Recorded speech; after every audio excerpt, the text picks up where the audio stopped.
They seated me at table 7. I noticed that first. Not table 1, where my daughter was sitting. Not even table 3, where I could see her without turning my head. Table 7, near the kitchen doors. The ballroom was the kind of expensive that doesn't announce itself. No price tags, no logos, just quiet wealth, crystal, marble, servers who moved like ghosts.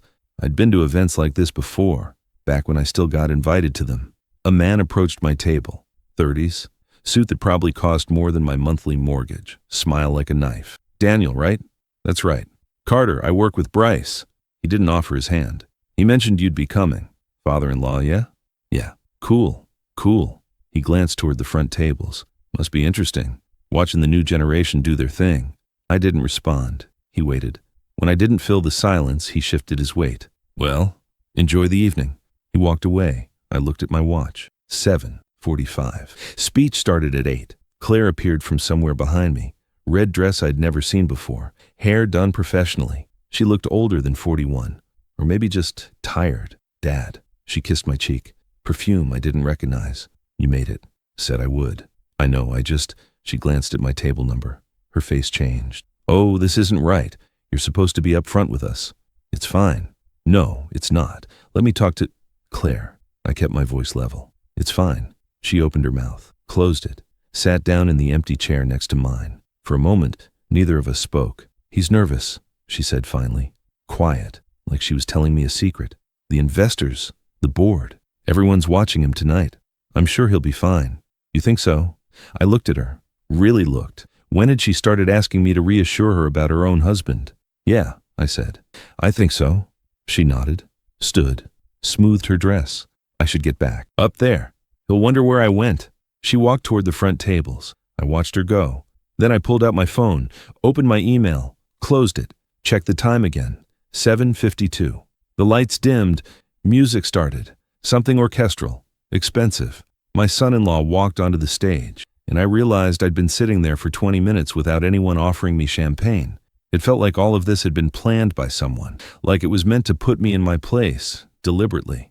But I didn't say a word. That wasn't the moment to react. It was the moment to read the room. So I started listening, watching, understanding. I want to thank everyone for being here tonight, he said, voice carrying across the ballroom. 200 faces turned toward him.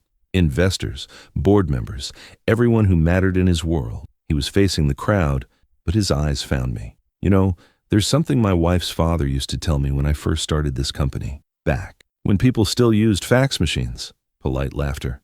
He'd say, Bryce, you need to understand the fundamentals. And I'd nod because, well, he's family. More laughter, louder this time. But here's the thing about the old guard. He paused, smile widening. They don't know when to step aside. They become washed up, relics clinging to outdated thinking while the world moves on without them. The room erupted. Applause, a few whistles, enough to make it stick. My daughter Claire sat beside me, fork frozen halfway to her mouth. She didn't look at me, didn't look at Bryce either, just stared at her plate like she could disappear into it. I set my glass down, slowly. The tablecloth absorbed the sound. Bryce raised his champagne higher. To knowing when your time is up, before you embarrass yourself. Standing ovation from the front tables. I stayed seated. Our eyes met across the room. He winked. I didn't blink. The Tesla was silent on the drive back. Claire gripped the steering wheel. Bryce had stayed behind to work the room. The city lights blurred past the windows. Dad, don't. She flinched. He's under a lot of stress. The launch is next month. The board is breathing down his neck. So he humiliates me in front of 200 people. He didn't mean it like that. I looked at her.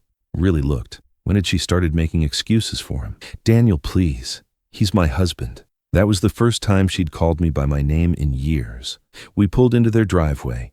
8-bedroom house, 3-car garage, fountain in the front yard that probably cost more than my first car. Inside, everything was white. White marble, white furniture, white walls, like a hospital designed by someone who'd never been sick. Claire showed me to the guest room. I'll get you some towels. I'm fine. Dad, I said I'm fine. She left. The door clicked shut. I sat on the bed and pulled out my phone. One text from my neighbor asking if I'd be back by Tuesday to watch her cat. I typed a response, deleted it, typed it again. Then I opened my laptop. I didn't come for photos. I came for something else. I just didn't know it yet. Breakfast was awkward. Bryce sat at the head of the table, scrolling through his tablet. Expensive suit, expensive watch, expensive everything. "Morning," he said without looking up. "Morning." Claire brought coffee. Her hands shook slightly. I pretended not to notice. "Sleep okay?" Bryce asked. "Fine." "Good. Listen, about last night." He set down the tablet. "You know I was just playing to the crowd, right? Investors expect a certain energy. Energy. Yeah, it's all theater, you understand." I sipped my coffee. "Do I?" "Come on, don't be like that." He smiled. The same smile he'd given me last night. "You're a smart guy. You get how this works." Claire's fork clattered against her plate. "I need to..." She stood. Quickly. "I forgot something upstairs." She practically ran from the room. Bryce watched her go, then turned back to me. "Women, right? So emotional." I set my cup down. "How's the company doing?" His smile faltered, just for a second. "Great. Why?" "Just curious. The launch is next month?" "Yeah, big one. Game changer." "Good." He studied me. "What's that supposed to mean?" "It means good." We sat in silence. He picked up his tablet, put it down, picked it up again. "I should get to the office," he said finally. "Of course." He left. The Tesla hummed out of the driveway. I finished my coffee and opened my laptop. And that was the moment. I'd spent decades in corporate finance. You don't last that long without learning to read between the lines. Bryce's company was publicly traded. That meant filings, disclosures, quarterlies. I knew where to look. It took me 3 hours. The first red flag was the revenue. 6 straight quarters of decline, but each quarterly letter. To shareholders spun it as strategic restructuring or market repositioning. Classic misdirection. Then the expenses. Sales and marketing had tripled year over year. When a company can't sell its product organically, it throws money at advertising. Desperation spending. I pulled up the cash flow statement. Cash flow was bleeding. Runway, short. He was pretending it wasn't. But it was the footnotes that really told the story. Buried deep. The company has engaged restructuring advisors to explore strategic alternatives. Translation. They were looking for a buyer or preparing to shut down. I cross-referenced the board members. 3 had updated their profiles in the past 2 weeks. 1 listed former director instead of current director. Rats leaving a sinking ship. The analyst reports were even worse. I found 5 from the past month. 2 had downgraded his company from hold to sell. 1 used the phrase, "Management appears disconnected from operational reality." Another report was brutal. "We see no path to profitability under current leadership. The upcoming product launch appears to be a last-ditch effort to attract acquisition interest rather than a genuine growth strategy." I sat back in the chair. Bryce had stood in front of 200 people and called me washed up, obsolete, a relic, clinging to outdated thinking. His company was circling the drain, and he either didn't see it or didn't care. I pulled up my contacts, scrolled through names I hadn't thought about in years, found one I hadn't called in 3 years. Marcus. Marcus was the kind of man who read footnotes. If anyone would understand, it was him. I checked his profile, still advising. He was working with one of Bryce's early investors. They were in deep. I stared at Marcus's name for a long time. My phone buzzed. Text from Claire. "Everything okay? You've been quiet." I typed back, "Fine.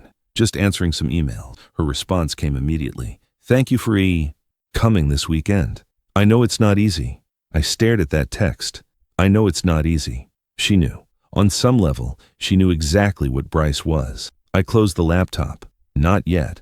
Lunch was nice. We went to some bistro she liked. Expensive salads, overpriced wine, the kind of place where the menu doesn't list prices. "I'm sorry about Bryce," she said. "You keep saying that." "Because I mean it." I forked some lettuce.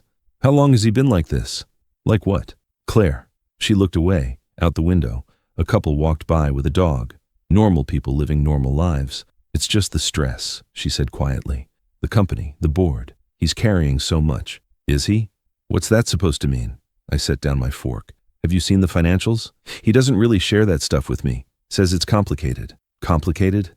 Dad, what are you getting at?" I pulled out my phone, opened a file, slid it across the table. "This is from public filings. Your husband's company has been hemorrhaging cash for 18 months.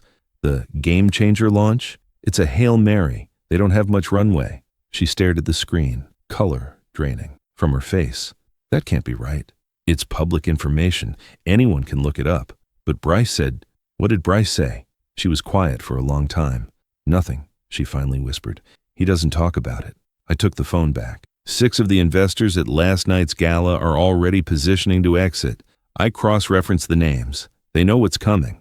How do you know all this? Because I spent 3 decades doing exactly this. Reading financials, risk assessment. I know what a dying company looks like. She pushed her salad away, hadn't touched it. What am I supposed to do? I don't know, sweetheart. Daniel, her voice broke. Don't call me that right now.